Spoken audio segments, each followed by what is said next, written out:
За одоо сайдтай бас анхудаа бас яг энэ байнгын орны асуудлаар уулзч болохоор за ер нь манайх одоо хяналтын чиглэл өгөхий одоо сайдтай болоод үндэсний ороотой болоод ингээд явж байна.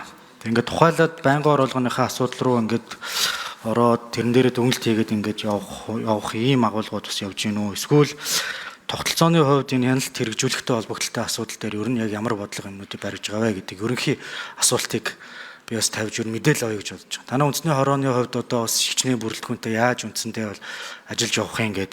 За яг ингээд детальчлаад бүх асуудлыг ингээд ярих юм бол ер нь засгийн газрын төвшөнд одоо их хурлаас гарч байгаа энэ хууль, энэ тогтоолыг бас хэрэгжилтүүд үнэхээр хангалтгүй байгаа гэдгийг бол бид хүн одоо бас хаанаа бол мэдж байгаа.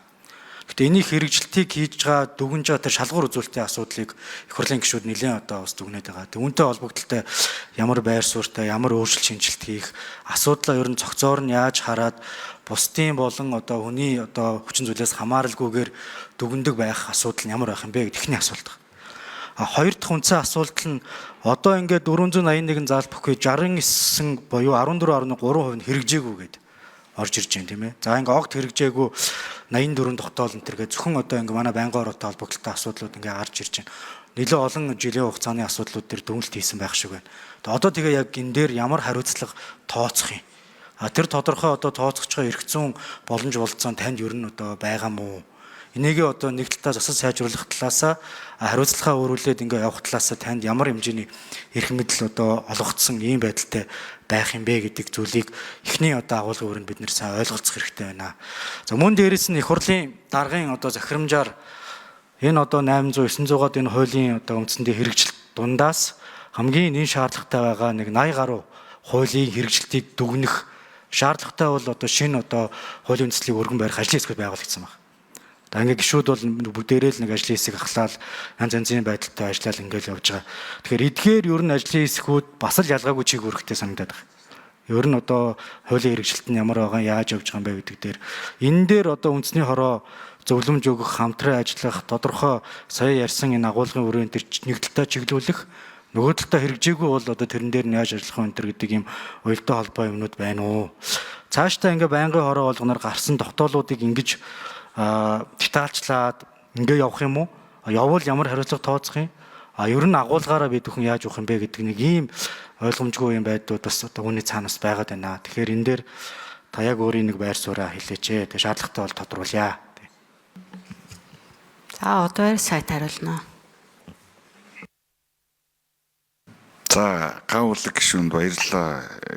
Нэлээд ажил хэрэгч асуудал хөндлөө. Тэгээд бас нөгөө шин дотом сая энэ засгийн газарт шинээр битцээр бай болсон үндэсний хороо учраас ойлголт бас нэмэлт мэдээлэл хэрэгтэй баг. За энэ үндэсний хорооны бүрэлдэхүүнд нь салбарын сайднаар за шаардлагатай засгийн газрын тохируулагч болон хэрэгжүүлэгч агентлагийн дараанаар буюу өөрөөр хэлбэл төсвийн захирагч нар нь ороод явдаг. Тэгээд энэ үндэсний хорон дээрээ болвол яг вөхөр төрөний хэлдэг нөгөө салбарын хяналтуудын уялдааг хангаж давхардлыг бууруулах чиглэлээр мэргэжлийн хяналтын ажиллаж исэн орон зайг нөхөх зорилгоор орон тооны бус бүтцээр ажилладаг. За энэ ажлынхаа өрөөнд бид нар төлөвлөгөөт хяналт шалгалтуудын давхардлыг бас манипуляц хийж давхардал цаг хугацааны хувьд за шалгалтын удирдамжийн хувьд агуулганд давхцаж байгаа хэсгээс бол одоо шалтгаалаад 30 орчим хувьтай байсан давхардлыг ямар ч нэг оронтой товроо оруулж төлөвлөгөөтэй шалгалтыг бол багасгаж чадсан байгаа. Нийтдээ нэг бүх салбарын яамдуудын хэмжээнд нэг 15,000 орчим объектэд хяналт шалгалт хийхээр төлөвлөсөн байсан энэ онд. За засгийн газрын дотоод хяналтын чиглэлээр үйл ажиллагаа явуулж байгаа энэ засгийн газрын хяналт хэрэгжүүлэх газар бол 2022 оны 9 сард батлагдсан засгийн газар дахь хяналтын тухай хуулийн дагуу 2023 оны 1 сарын 1-ээс эхлээд үйл ажиллагаа хэрэгжүүлж явж байгаа. За үндсэн хуулийн боломжийн хувьд бид нар төрийн захиргааны төв байгууллага, төрийн захиргааны байгууллага, за орон нутгийн засгийн тамийн газар, гадаад болон дотоодын их усрээр хэрэгжиж байгаа төсөл хөтөлбөрүүдийн үйл ажиллагаанд засгийн газрын зүгээс хэрэгжүүлэх дотоод хяналтыг хэрэгжүүлэх чиг үүрэгтэй.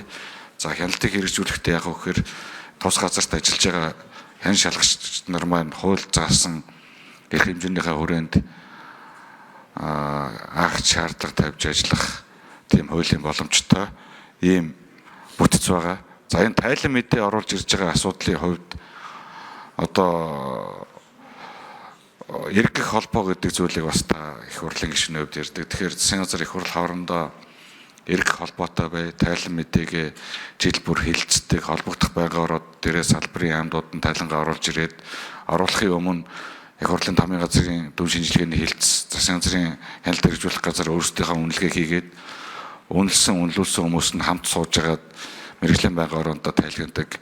За асуудал явахгүй байгаа ч гэдэм удаашрсан байгаа салбарууд дээр дотоод кабинет дотроо хариуцлагын асуудлаа яри. За төрийн албан агчдын хувьд саяны дээр засгийн газар дахин хяналтынхаа хуулийн дагуу төрийн албаныхаа хуулийн дагуу бас асуудлуудаа яри.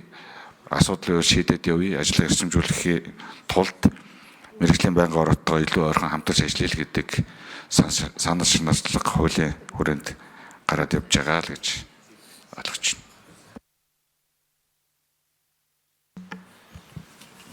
Тодорлох юм. Багаан хүлэг шүү. Асууна.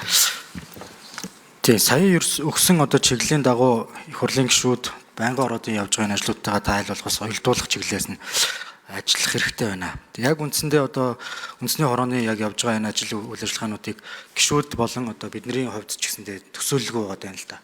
Тэгэхээр хяналт шалгалтын энэ процессын энэ үр дүнд гарсан энэ үр дүнг тэр хариуцлага тооцох, түүнтэй холбогдлолтой хариу арга хэмжээ авах энэ байдлууд нь маш ойлгомжтой, тодорхой одоо байж ээж олон нийт бас тэндээс одоо тодорхой одоо хүмүүст нь хариуцлага тооцоод ингэ явж ээж үндсэндээ энэ асуудлууд бол шийдэгдэнэ.